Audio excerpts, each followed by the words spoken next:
예, 안녕하십니까?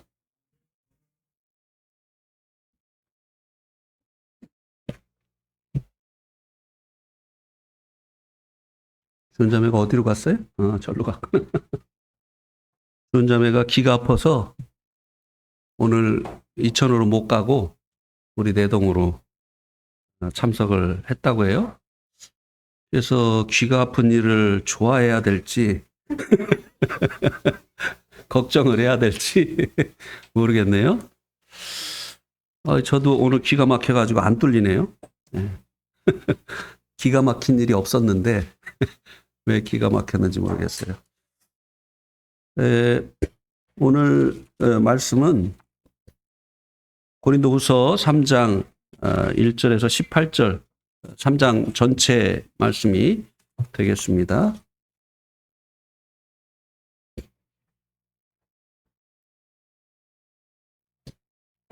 제가 봉독해 드리겠습니다. 우리가 다시 자천하기를 시작하겠느냐? 우리가 어찌 어떤 사람처럼 추천서를 너에게 붙이거나 혹은 너에게 받거나 할 필요가 있느냐? 너희는 우리의 편지라 우리 마음에 썼고 무사람이 알고 읽는 바라. 너희는 우리로 말미암아 나타난 그리스도의 편지니 이는 먹으로 쓴 것이 아니요 오직 살아계신 하나님의 영으로 쓴 것이며 또 돌판에 쓴 것이 아니요 오직 육의 마음판에 쓴 것이라.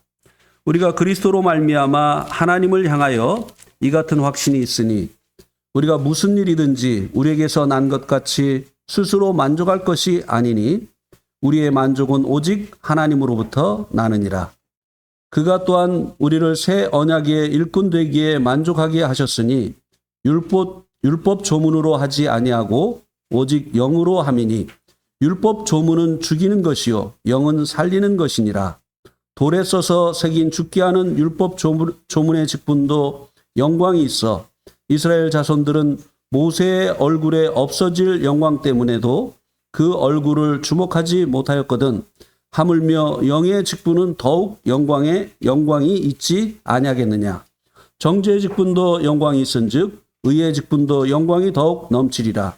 영광되었던 것이 더 큰 영광으로 말미암아 이에 영광될 것이 없으나 없어질 것도 영광으로 말미암았은즉 길이 있을 것은 더욱 영광 가운데 있느니라. 우리가 이 같은 소망이 있으므로 담대히 말하노니 우리는 모세가 이스라엘 자손들에게 장차 없어질 것에 결국을 주목하지 못하게 하려고 수건을 그 얼굴에 쓴 것 같이 아니하노라. 그러나 그들의 마음이 완고하여 오늘까지도 구약을 읽을 때에 그 수건이 벗겨지지 아니하고 있으니 그 수건은 그리스도 안에서 없어질 것이라. 오늘까지 모세의 글을 읽을 때에 수건이 그 마음을 덮었도다. 그러나 언제든지 주께로 돌아가면 그 수건이 벗겨지리라. 주는 영이시니 주의 영이 계신 곳에는 자유가 있느니라. 우리가 다 수건을 벗은 얼굴로 거울을 보는 것 같이 주의 영광을 보매 그와 같은 형상으로 변화하여 영광에서 영광에 이르니 곧 주의 영으로 말미암음이니라. 오늘 이 본문 말씀을 전할 말씀의 제목은 더 좋은 언약인 새 언약입니다. 고린도후서 3장에서는 옛 언약보다 더 좋은 언약인 새 언약에 대해서 말씀을 해주고 있습니다.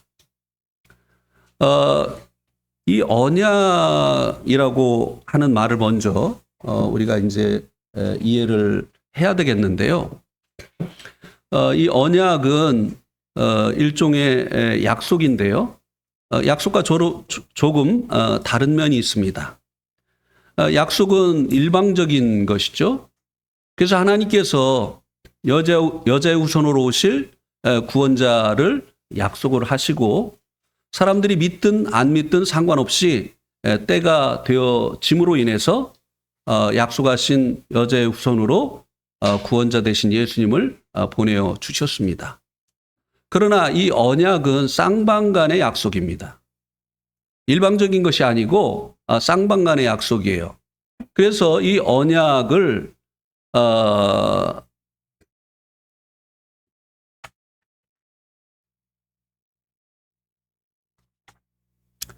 어,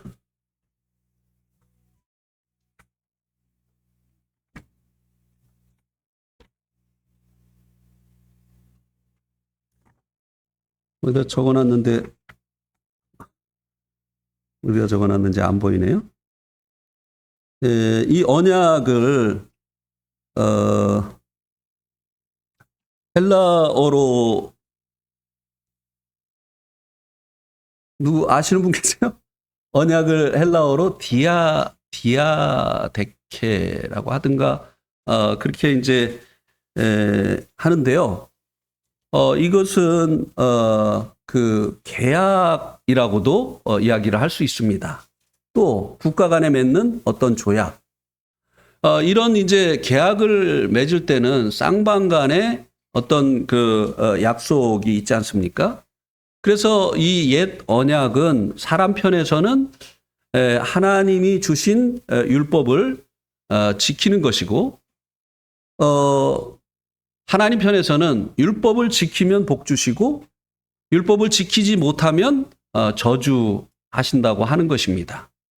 그래서 이 계약에 따라서 사람이 복을 받을 수도 있고 저주를 받을 수도 있는 것이죠.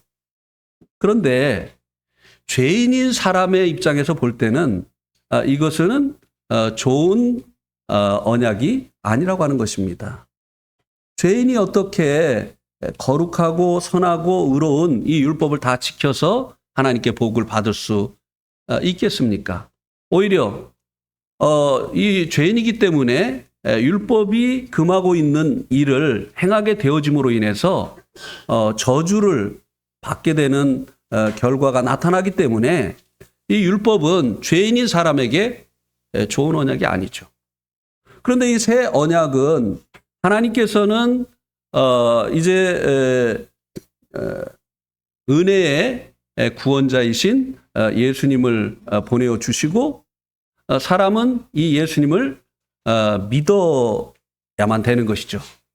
그래서 하나님께서 베풀어 주신 은혜의 구원자이신 예수님을 믿음으로 말미암아 의롭다함을 얻게 되어지는 것이 이게 이제 새 언약인데요. 죄인인 입장에서는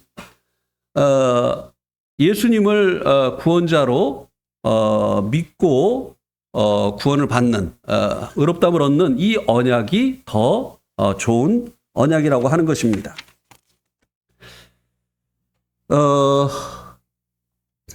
그래서 이제 이 고린도후서 3장에서는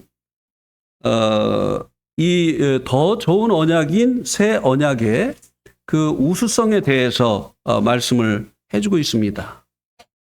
아마도 이 고린도 교회에 전에 유대교회에 있던 성도들이 들어왔었던 것 같습니다. 11장에 보면 11장 한번 4절에 한번 보실까요? 고린도전서 11장 4절에 한번 보실까요?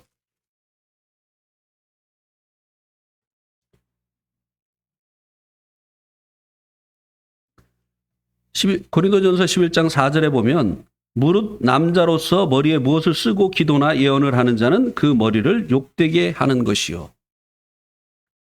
이 고린도전서는 사도 바울이 글로에의 지편에 이 교회에 있는 여러 가지 문제에 대한 소식을 듣고 그 문제들에 대해서 하나하나 이제 다루어 주고 있는 그런 내용이 바로 이 고린도 전서입니다. 특별히 이 11장에서는 하나님의 질서를 하나님이 세우신 그 질서를 나타내 주는 이 너울을 쓰는 이 문제가 실행은 하고 있는데 잘못된 실행을 하고 있는 것을 이제 말씀해 주고 있는 것인데요.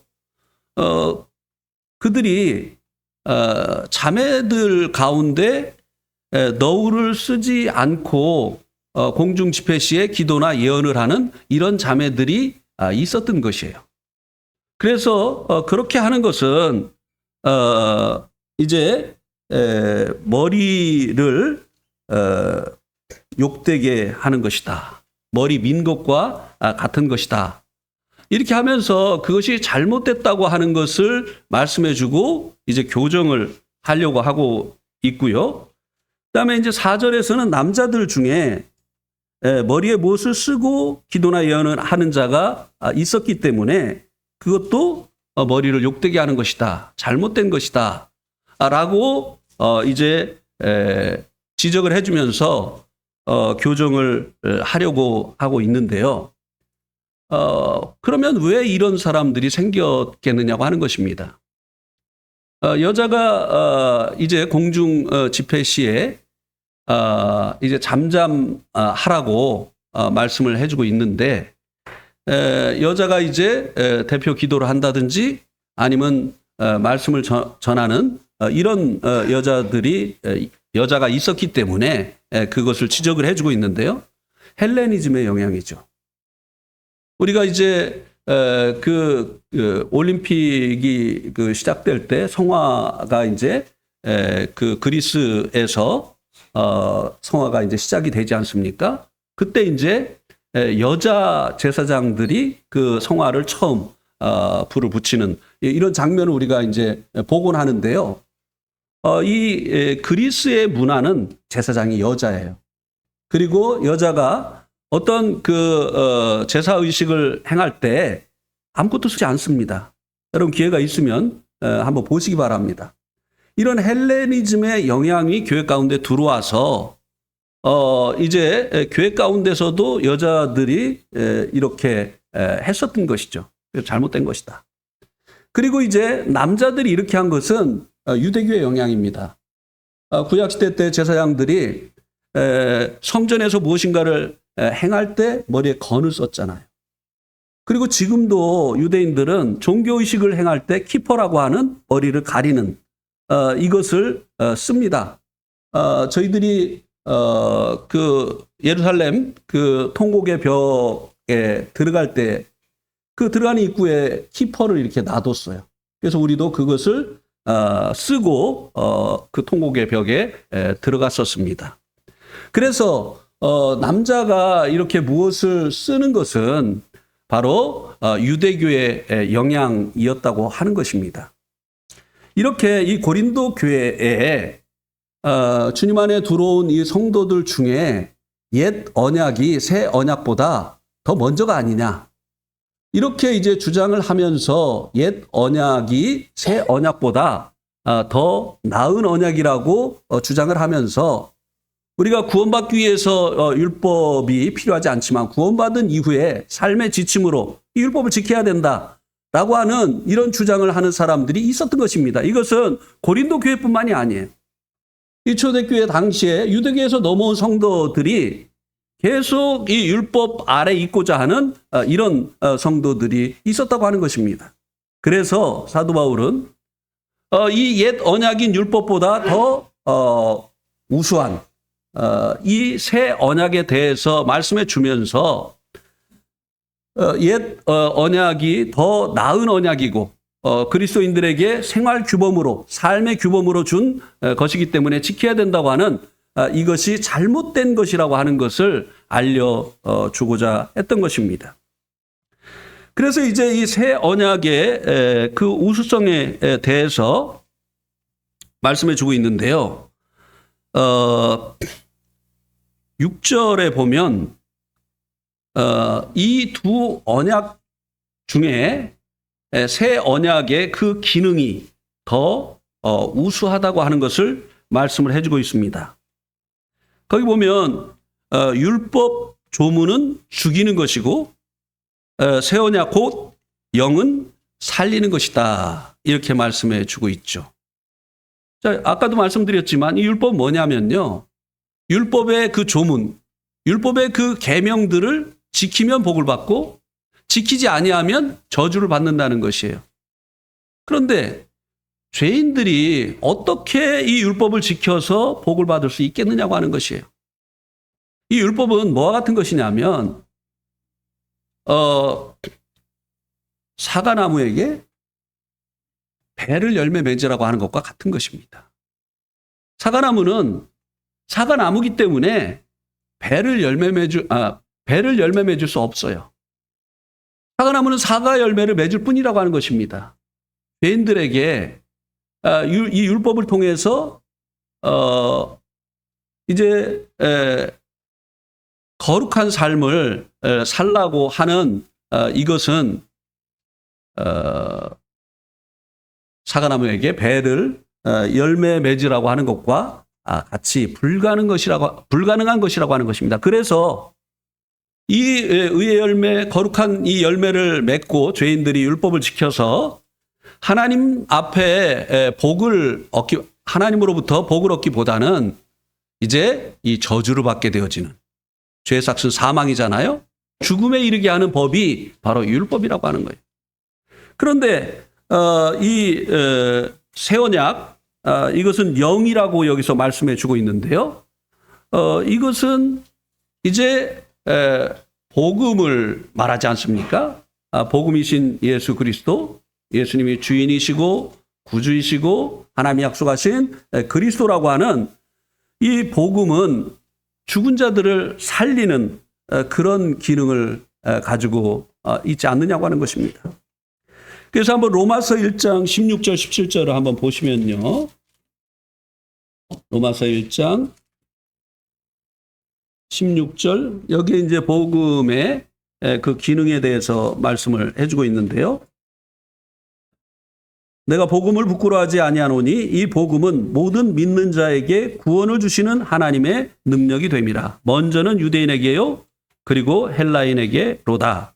복음에는 하나님의 의가 나타나서 믿음에 이르게 하나니 기록된 바 오직 의는 믿음으로 말미암아 어떻게 해요? 살리라 함과 같으니라. 구원이 뭔가를 이제 17절에서 사는 것이라고 얘기해 주고 있어요. 죽은 자가 살아나는 것. 복음에는 이런 기능이 있다고 하는 것입니다. 그러니까 죽이는 것과 살리는 것 중에 어느 것이 더 좋은 것이냐고 하는 것입니다. 그래서 이 기능면에 있어서도 이 율법이 더 좋은 언약이다라고 6절 말씀을 통해서 말씀해 주고 있고요. 그 다음에 이제 9절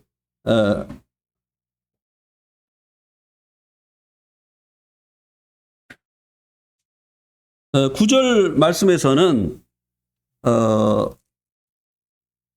율법은 정죄의 직분이라고 말씀을 해주고 있고요. 그 다음에 이 새 언약은 옛 언약은 정죄의 직분이고 새 언약의 일꾼은 의의 직분이다라고 말씀을 해주고 있습니다. 정죄를 해서 형벌이 따르게 하는 이 옛 언약과 그리고 이제 의롭다함을 얻게 함으로 인해서 하나님의 자녀가 되어지고 그리고 하나님의 상속자가 되게 하는 이 두 가지 중에 어느 것이 더 좋은 언약이냐라고 하는 것입니다. 그래서 이 9절 말씀을 통해서도 더 좋은 언약인 이 새 언약에 대해서 말씀을 해주고 있고요. 그다음에 이제 10절과 11절을 통해서는 영광의 수명에 있어서의 그 우수성에 대해서 말씀을 해주고 있습니다.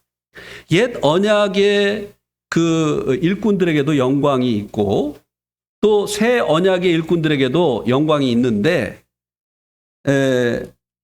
그 수명면에서 그 영광이 주어지는데 그 수명면에서 옛 언약은 없어질 것이고 새 언약은 길이 있을 것이라고 하는 것입니다. 그래서 이제 7절에 보면 옛 언약의 일꾼에게 주어진 그 영광에 대해서 말씀을 해주고 있는데요.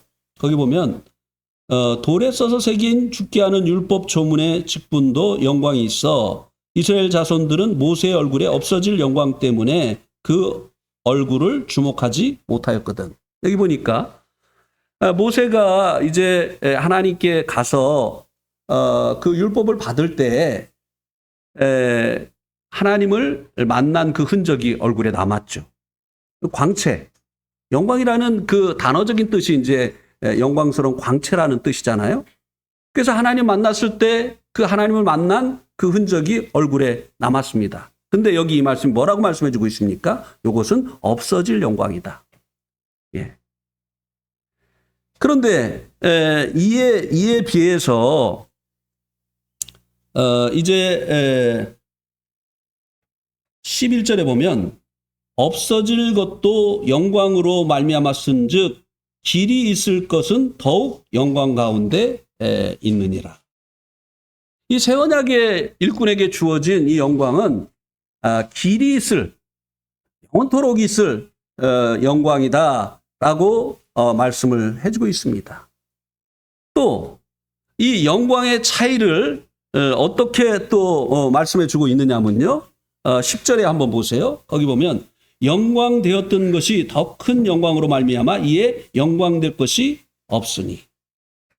옛 언약의 일꾼에게 있는 이 영광은 새 언약의 그 일꾼에게 있는 영광과 비교를 하면 이것은 영광이라고 말할 수도 없다는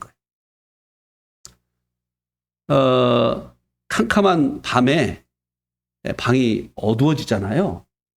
근데 그 어두운 그 방에 촛불을 켜면 그 촛불이 굉장히 밝아 보입니다. 예. 또 옛날에는 이제 호롱불도 켰는데 전기가 없던 시절에는 그 촛불이나 호롱불이 굉장히 밝게 보였어요. 그런데 이제 전기가 나오면서 전구 불을 킨다든지 요즘 막 형광등을 이렇게 켜면 그렇게 밝아 보이던 이 촛불이 이제 빛을 발하지 않는 것처럼 이렇게 보이잖아요. 그리고 또 이 촛불이 태양빛이 비치는 낮이 되어지면 켰는지 안 켰는지도 모르죠. 그래서 새 언약의 일꾼에게 주어진 이 영광, 그러니까 이건 뭐 새 언약이라고도 말씀을 할 수 있죠. 이 새 언약의 그 영광, 그리고 이 옛 언약의 영광은 비교하면 이 옛 언약의 그 영광은 영광이라고 말할 수도 없게 되어진다고 하는 것입니다. 그래서 이 새 언약이 옛 언약에 비해서 이렇게 더 좋은 언약이고 더 우수한 언약이라고 하는 것을 말씀을 해주고 있습니다. 이 새 언약의 일꾼에게 주어진 그 영광은 문제가 하나 있어요. 옛 언약의 일꾼에게 주어진 그 영광은 사람의 눈에 보인다는 것입니다. 영적인 사람이든지 육적인 사람이든지 다 볼 수 있어요. 그런데 새 언약의 일꾼에게 주어진 이 영광은 보이지 않는다는 거예요. 우리 한번 골로새서 3장 3절 4절 말씀을 한번 보시기 바랍니다.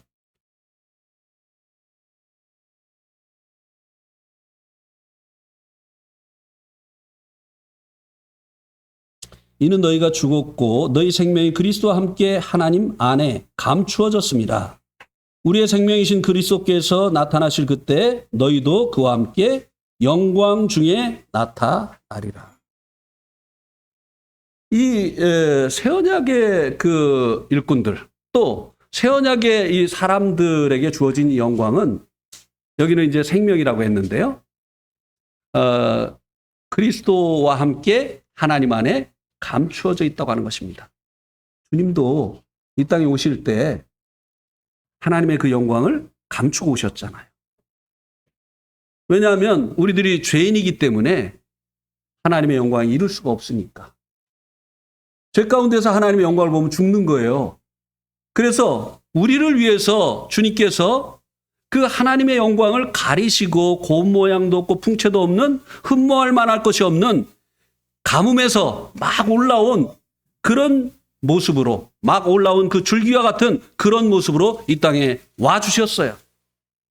이렇게 주님 안에 그 하나님의 영광이 감추어졌던 것처럼 이 새 언약의 일꾼, 그리고 이 새 언약의 사람들에게 주어진 이 영광은 그리스도와 함께 하나님 안에 감추어져 있다는 거예요.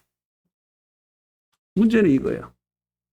이것이 더 우수한 것인데, 기능면에 있어서도, 그리고 영광의 수명면에 있어서도 이것이 더 우수한 것인데, 문제는 보이지 않는다는 거예요. 그러니까 이 영적인 눈이 없는 불신자들이나 또 보이는 것을 크게 여기는 이 육신적인 성도들은 오히려 눈에 보이는 이 옛 언약의 그 영광이 더 커 보인다는 거예요. 그런데 이 새 언약의 이 영광은 믿음의 눈으로만 볼 수 있는 거예요. 영안이 있는 사람만이 볼 수 있는 것입니다. 그래서 이 육신적인 상태가 되어진 이 그리스도인들이 이 옛 언약의 그 보이는 영광, 그 당시에도 막 그 옛 언약에 속한 사람들은 막 성전도 막 크지요. 그 다음에 수도 훨씬 많지요. 그 다음에 또 제사장들은 특별 대우를 받지요. 그러니까 거기가 더 커 보이는 거예요. 그러니까 이 영적인 안목이 어두워진 이런 육신적인 성도들이 다시 글로 돌아가려고 했단 말이죠. 네. 히브리서가 그래서 쓰여진 거예요.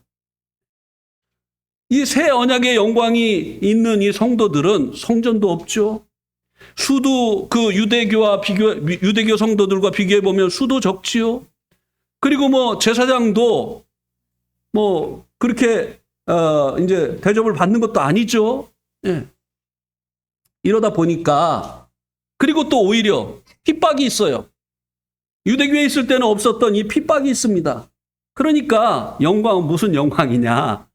이래서 이제 유대교로 다시 돌아가려고 하는, 옛 언약으로 돌아가려고 하는 이 성도들에게 이 히브리서를 써서 이 옛 언약보다 더 우수한 새 언약에 대해서 계속 말씀을 해주고 있는 것이 바로 히브리서라고 하는 것입니다. 예. 저는 개인적으로 여기 있는 성도님들 중에 많은 성도님들이 이런 경험을 하셨을 것입니다만, 이제 구원받기 전에 저의 생애가 옛 언약 가운데 있었다고 그렇게 생각이 되어집니다. 왜냐하면 그때는 행위로, 그러니까 예수님 믿는다고 하는 것을 그때는 어떻게 생각을 했느냐 하면, 교회 나가고, 그리고 11조 드리고, 성수주일하고, 그리고 교회에서 봉사 충성하는 것을 하나님을 믿는 것이라고 생각을 했어요. 그래서 이런 것들을 통해서 하나님 앞에 인정받기를 원했고, 하나님 나라 가기를 원했었죠. 그런데 이제 이 복음을 듣고 구원을 받고 나서 이제 이 새 언약 가운데서 주님의 은혜 가운데서 이제 주님을 섬기는데요. 이때 당시에 유대교에서 돌아온 이 성도들과 거의 비슷한 상황이에요. 구원받은 성도들, 이 새 언약 가운데 있는 이 성도들은 수도 적고, 예배당도 뭐 그냥 막 지하에서 모이고 말이죠. 네. 그랬습니다. 그리고 뭐 사역자라고 해서 뭐 특별한 대접 받는 것도 아니고, 네. 너도 형제 나도 형제 뭐 이래가지고 말이죠. 네. 그래서 사실 이런 이제 보이는 이런 그 영광 때문에 다시 돌아가려고 했었던 적도 있었습니다. 또 실제적으로 다시 돌아간 분들이 많이 있어요.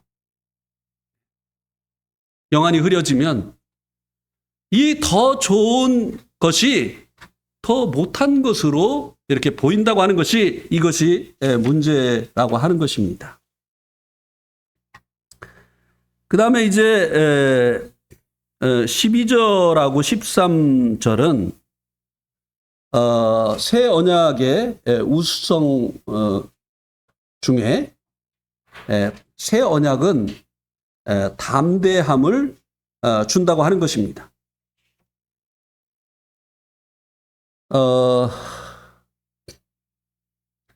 우리가 사도행전 4장 13절에 보면 어,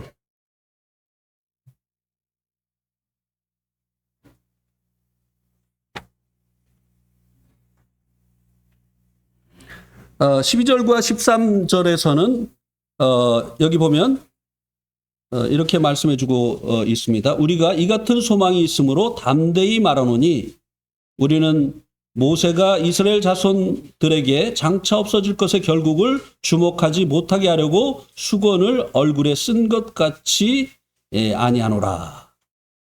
비록 보이지 않지만 이 초대교회 당시의 이 성도들은요, 자신에게 주어진 그 영광이 더 큰 것이고 더 우수한 것이기 때문에 눈에 보기에는 더 커 보이는 그 옛 언약 그리고 옛 언약의 그 사람들에 대해서 위축되지 아니하고 담대했다고 하는 것입니다.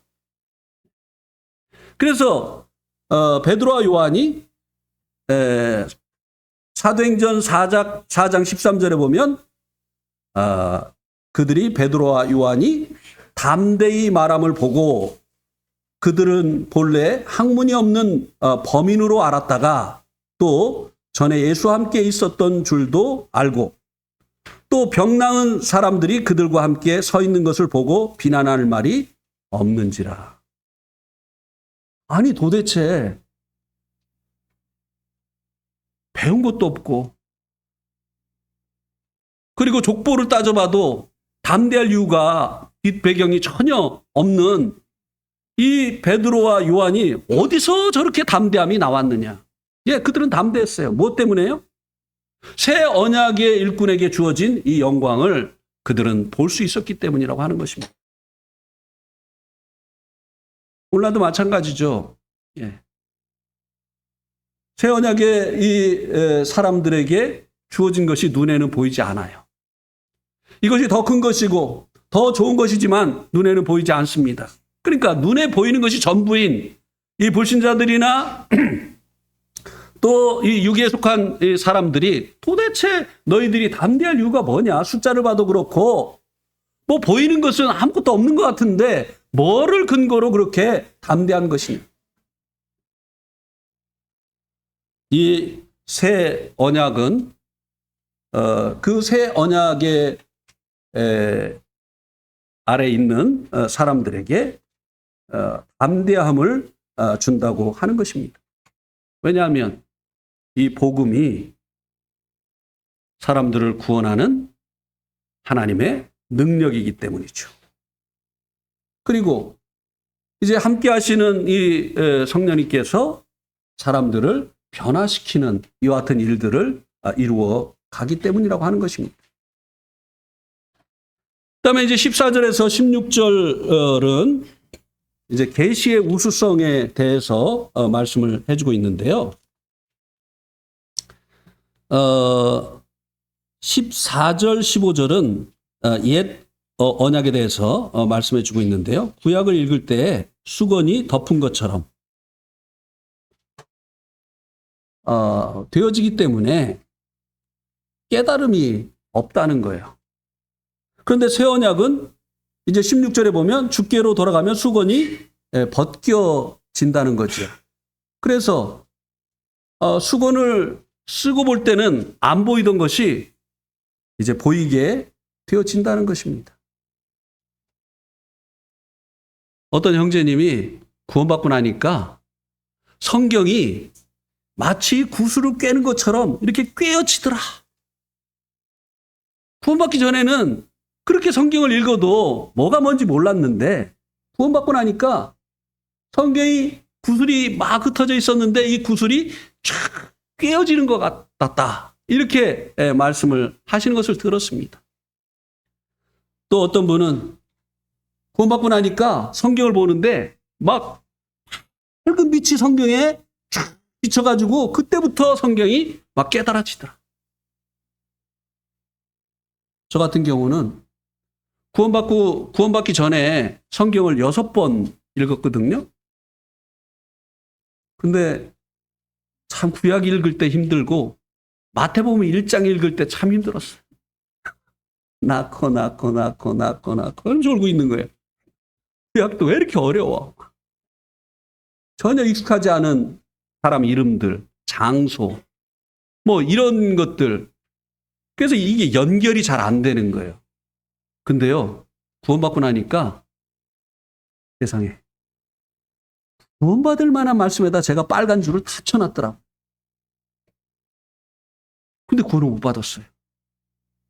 이게 덮여 있었던 것입니다. 구원받고 나니까 아니 이런 말씀을 보고도 내가 왜 그렇게 성수주일 그리고 온전한 11조 새벽기도 철야기도 이 말씀대로 살아감으로 인해서 천국에 이르려고 천국 가는 계단을 이렇게 쌓았을까. 주님이 다 이루셨는데.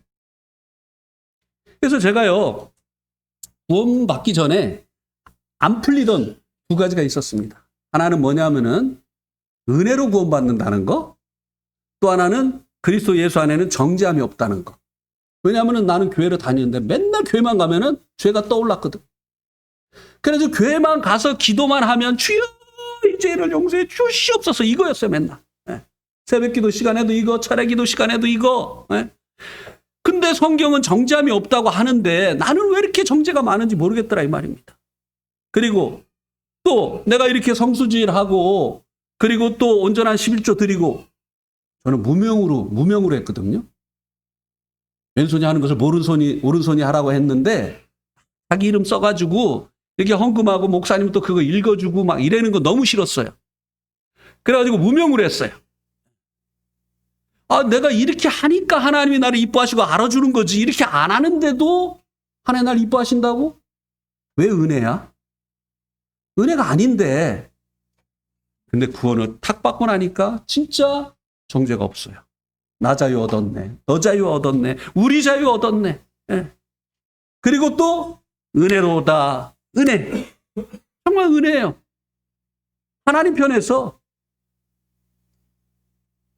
나와 상관없이 내 죄를 예수님에게 짊어지게 하시고 예수님은 당신이 짓지도 않은 그 죄에 대한 대가를 대신 치르시기 위해서 십자가에서 피 흘려 돌아가시고 그 피로 나의 죄값을 다 치러주신 이것이 얼마나 큰 은혜인가. 나와 상관없이 하나님께서 다 이루어주신 이것이 얼마나 큰 은혜인가. 정말 이 성경이 보이기 시작했어요. 깨달아지기 시작했어요. 이 새 언약의 우수성이죠.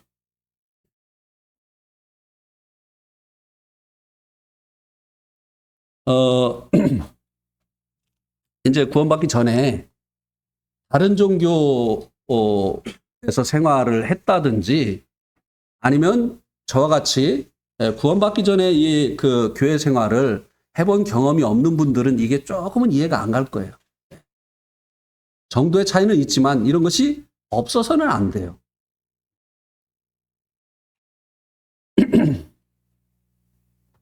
그 다음에 이제 능력의 그 우수성인데요.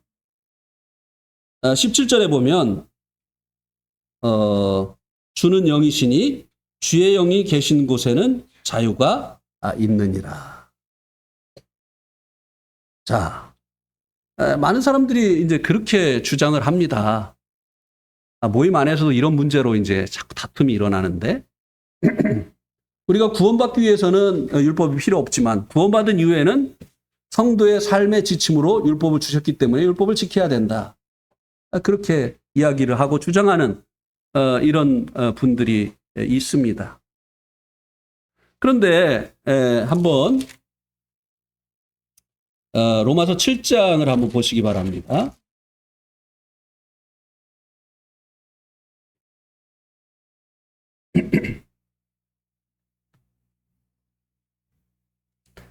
로마서 7장 6절.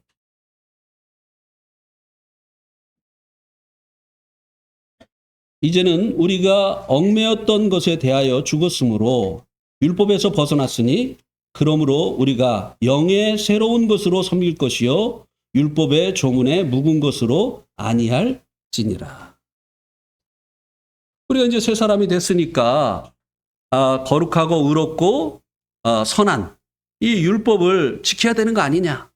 아니요. 여기 말씀에 그것에 대해서 죽었다고 말씀해 주고 있습니다. 우리가 죄에 대해서 죽었을 뿐만 아니라 율법에 대해서 죽게 하셨다고 말씀해 주고 있습니다. 왜요? 영의 새로운 것으로 이제 하나님을 섬기게 하려고요. 율법은요, 우리에게 거룩하라. 그리고 의로운 삶을 살아라. 그리고 선행을 해라. 말을 할 뿐이지요. 우리에게 그렇게 할 수 있는 능력을 주지 않습니다. 그리고 하지 못했을 때 정죄할 뿐입니다. 그래서 이 율법을 가지고는요, 우리가 하나님이 기뻐하시는 삶을 살 수가 없어요. 죄를 이길 수가 없습니다. 그런데 이제 이 구원받은 성도들에게 주신 이 법이 율법이 아니고 뭔가 하면 영의 새로운 것. 이 성령님이, 이 성령의 법이 바로 구원받은 성도들에게 주신 이 법이라고 하는 것입니다. 성령의 법으로 살아가게 되어질 때 늘 사로잡혀가던 죄로부터 해방되어지고 그리고 죄를 이기게 되어지는 이와 같은 이제 경험을 하게 되어진다고 하는 것입니다. 그래서 로마서 8장 2절 말씀이 그것을 말씀해 주고 있죠. 이는 그리스도 예수 안에 있는 생명의 성령의 법이 죄와 사망의 법에서 너를 해방하였습니다. 구원받은 성도들에게 이 새 언약에 속한 이 성도들에게 주신 이 법이 바로 생명의 성령의 법이라고 하는 것입니다.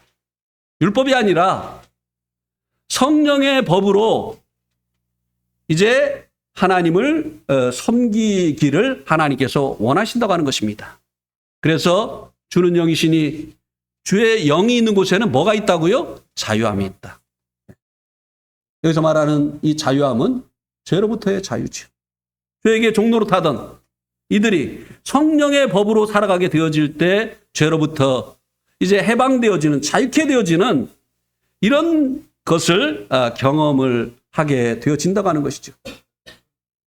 그래서 성도들이 성령의 법으로 살지 않는 것이 죄입니다. 성도들은 성령의 법으로 살아야 돼요. 우리가 나라의 법을 지키지 않는 것이 죄인 것처럼 하나님의 나라에 속한 이 성도들은 성령의 법으로 살아야 되는 것이에요. 자, 로마서 14장 17절을 한번 보시기 바랍니다.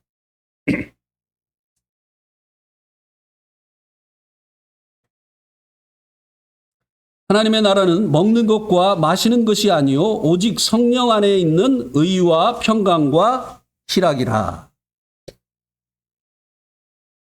하나님의 나라의 이 법을 얘기해 주고 있는 거예요.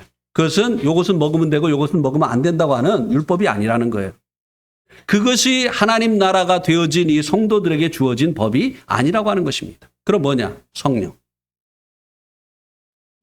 그래서 이 구원받은 성도들은 성령의 법으로 살아야 된다고 하는 것입니다. 그런데 이 성령의 법은요, 우리를 죄로부터 해방시켜 주는 거예요.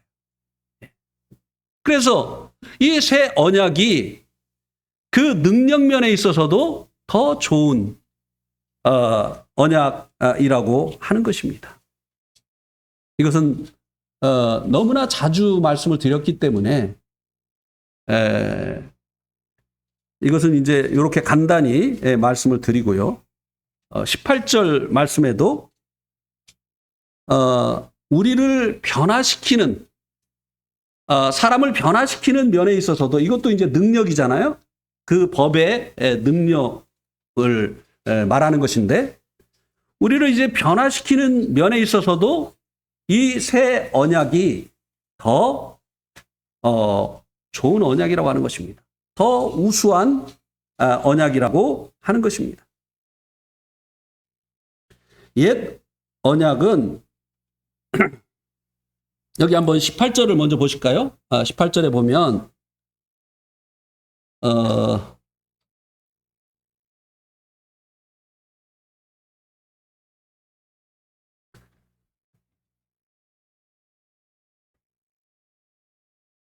우리가 다 수건을 벗은 얼굴로 거울을 보는 것 같이 주의 영광을 보매 그와 같은 형상으로 변화하여, 여기 보니까 그와 같은 형상으로 어떻게 해요? 변화한다고 말씀해 주고 있죠. 이 새 언약은요, 성령님으로 말미암아 사람들을 변화시켜 준다는 거예요. 옛 언약은 어떻죠? 사람을 변화시켜 주지 못해요. 그러니까 이 옛 언약은요, 외식을 하게 합니다. 예. 그래서 예수님께서 이 율법 선생들에게 마태복음 23장 27절에 뭐라고 했느냐면 외식하는 자들이라고 했어요. 너희들은 회칠한 무덤과 같다. 무덤에다가 하얀색을 이렇게 칠해 놓으니까 바깥에서는 깨끗해 보이는데 그 안에는 뭐가 있어요? 더러운 시체가 있어요. 냄새나는 시체가 있어요.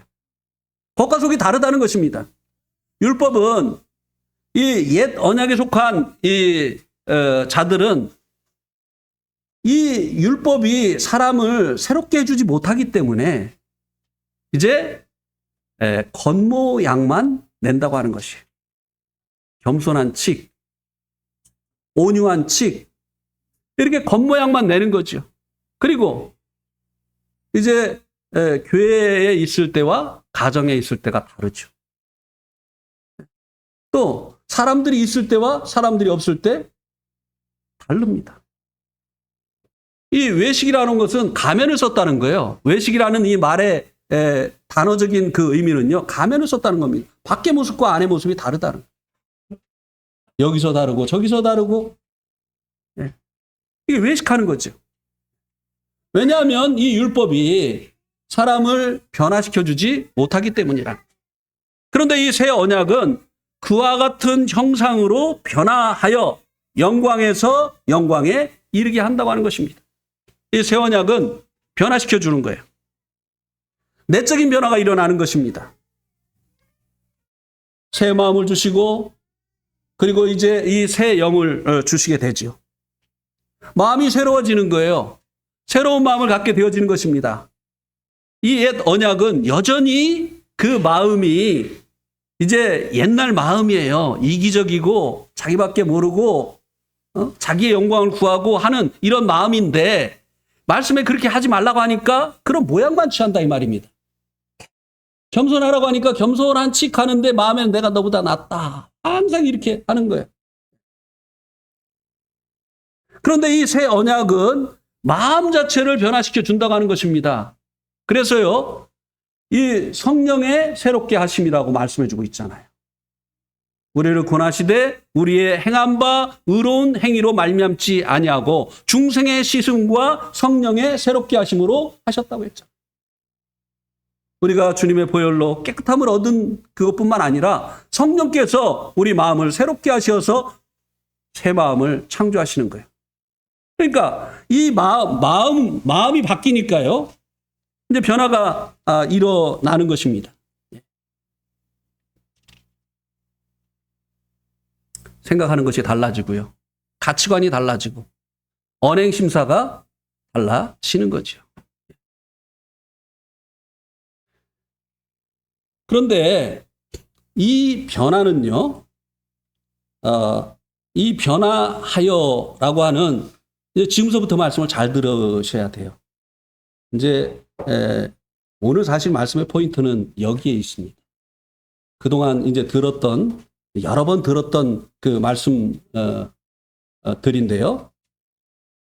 요거는 좀 더 깊이 들어가는 말씀입니다. 이 변화가 되었다. 그와 같은 형상으로 변화하여 라고 하는 이 단어가요, 헬라에 보면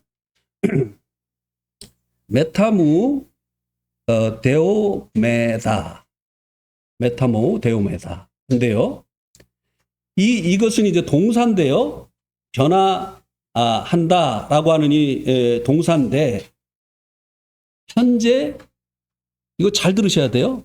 굉장히 중요합니다. 현재 진행형이에요. 그리고 수동태입니다. 그리고 복수예요. 왜냐하면 주어가 우리니까. 우리가 현재 계속해서 변화되어 간다고 하는 것입니다. 그런데 내가 변화시키는 게 아니라 변화시켜 주시는 거라고 하는 거예요. 수동태라는 거예요. 내가 변화시키는 건 종교입니다. 그러나 성령께서 우리를 변화시켜 가는 것, 이게 하나님의 은혜예요. 이게 새 언약이에요. 네. 그러니까 이 단어를 잘 봐야 된다는 거예요. 내가 변화를 하려고 노력하는 거, 이건 종교예요. 성령께서 우리를 변화시켜 간다고 하는 것입니다. 그리고 미래에 우리가 주님 만나는 그날에 주님과 같이 변화되어지는 것, 그것을 지금 여기서 말씀하고 있는 것이 아니라는 거예요. 현재 진행형. 우리가 주님 오시는 날까지 계속해서 이제 변화되어 가는 것, 점진적인 성화에 대해서 말씀해 주고 있는 것이라고 하는 것입니다. 그런데 이것을 위해서 뭐가 필요하다고 말씀해 주고 있는가를 우리가 봐야 됩니다. 우리가 그와 같은 형상으로 변하여서 영광에서 영광에 이르기 위해서 앞에 무엇이 필요하다고 말씀해 주고 있느냐 하면, 한번 보시기 바랍니다. 우리가 다 수건을 벗은 얼굴로 거울을 보는 것 같이 주의 영광을 보매. 그 결과로. 우리가 이제, 뭐를 보느냐 하면 성경을 보잖아요. 근데 과거에는 수건이 쓰여져 있는 것처럼 이 말씀을 봐도 깨닫지 못했단 말이죠. 그런데 이제 주님께로 와서 이 수건이 벗어지고 나니까 말씀을 보면서 그 말씀 속에 계신 주님의 영광을 보게 되어지는 거예요. 이게 무엇을 말하는 것입니까? 주님과의 교제를 말씀해 주고 있는 것입니다. 우리를 변화시켜 주는 것은 성령님께서 하시는데, 우리가 이렇게 변화되기 위해서 우리 편에서 해야 될 일이 있다고 하는 것입니다. 그게 뭐냐? 말씀을 피고 말씀 속에 계신 그 주님을 만나고 그분과 교제하는 이 일이 필요하다고 하는 것입니다. 그래서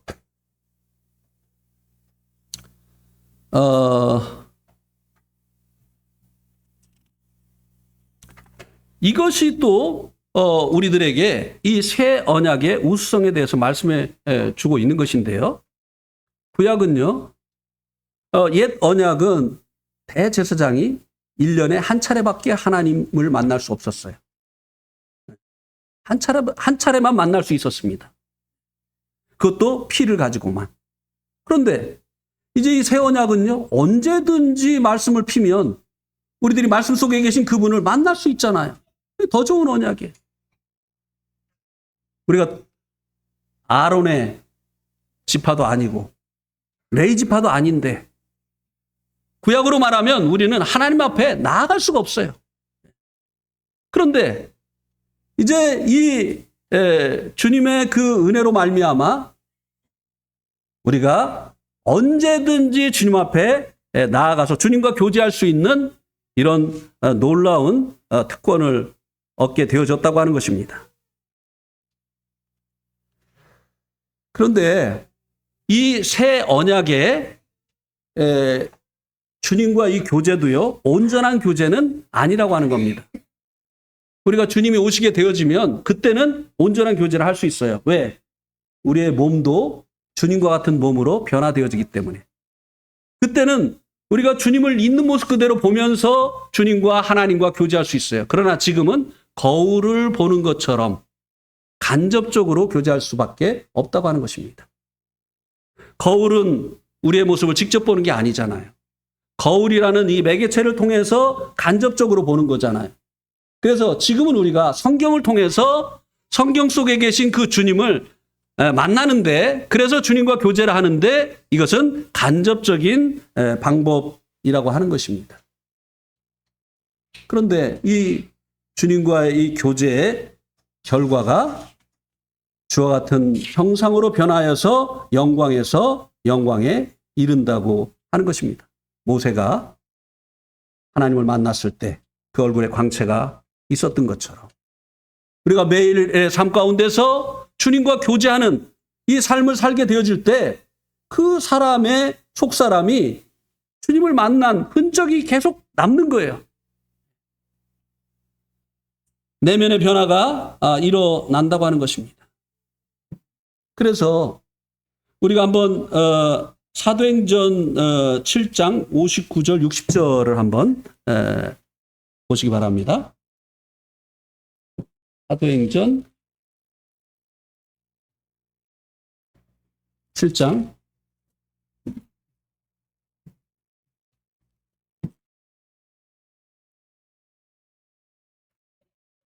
사도행전 7장 59절 60절 그들이 돌로 스데반을 치니 스데반이 부르짖어 이르되 주 예수여 내 영혼을 받으시옵소서 하고 무릎을 꿇고 크게 불러 이르되 주여 이 죄를 그들에게 돌리지 마옵소서 이 말을 하고 자니라. 지금 이 스데반의 모습 속에서 우리가 주님 모습 보죠. 주님의 형상으로 변화가 되어진 스데반의 마지막 모습을 봅니다. 예. 우리의 마지막이 이렇게 되어져야 되지 않겠습니까? 구원받고 시간이 지난 만큼 우리에게서 주님의 모습을 볼 수 있어야 되지 않겠습니까? 구원받은 연수만큼 우리가 주님을 닮은, 주님을 보여주는 이런 우리들이 되어져야 되지 않겠느냐 말입니다. 이기적인 우리들이 다른 사람 입장에서 생각을 할 줄 알고 나의 영광보다는 다른 사람을 세워주기를 원하고 하는 이와 같은 이 주님의 모습이 우리들에게서 나타나줘야 되지 않겠느냐고 하는 것입니다. 저는요, 요즘 새로운 기도를 하고 있습니다.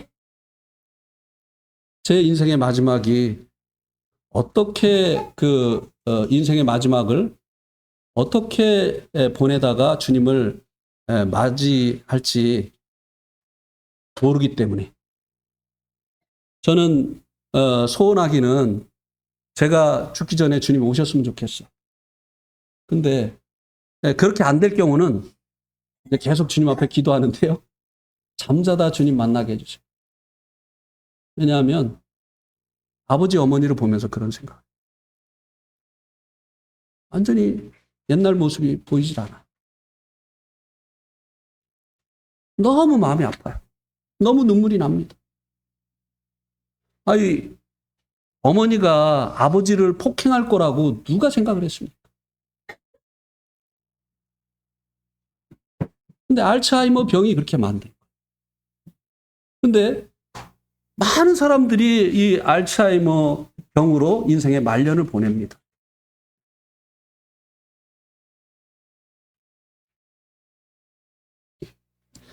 이제 방망근 제가 이제 인덕은교회 집회 갔다가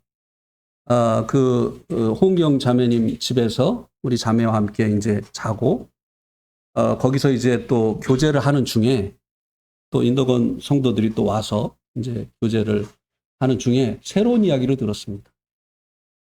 방망근 형제님이 이제 폐암으로 돌아가셨잖아요. 폐암이 그 어떤 그 암보다 굉장히 그 고통을 많이 준답니다. 제일 고통스러운 암이 이 폐암이래요. 그러니까 이 형제님도 굉장히 고통스러웠죠. 그런데 그 고통 가운데서요, 한 번도 불평하거나 원망하거나 자기를 괴롭게 한 일이 없다는 거. 자매를 괴롭게 한 일이. 우리 좀 아프면 어떻게 하죠? 옆 사람 막 짜증나게 하잖아요. 이게 하루아침에 된 게 아니에요.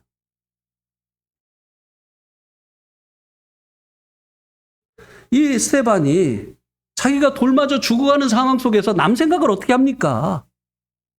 근데 저들의 죄를 저들에게 돌리지 말아달라고 했어요. 이게 하루아침에 된 게 아니에요. 부단히 주님과 교제하고 동행하고 하는 이 주님과의 이 교제의 결과로 인해서 마지막에 이와 같이 주님의 모습을 보여줄 수 있었다고 하는 것입니다.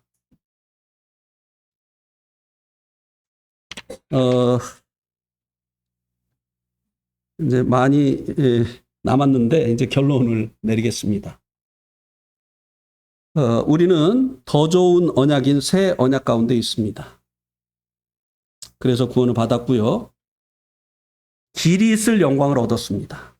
또 죄로부터 자유할 수 있게 되어졌습니다. 또 하나님의 아들의 형상으로 변화되어지는 과정 가운데 있습니다. 그래서요, 우리 편에서 해야 될 일이 있습니다. 매일 성경을 펴시고 그 안에 계신 주님과 교제하시고 매사를 성령의 소욕을 쫓아서 살아가시고 하나님의 형상으로 변화되어지는 하루가 다르게 주님을 닮아가는 여러분이 되시기를 바랍니다. 오늘 말씀 여기까지 드리도록 하겠습니다.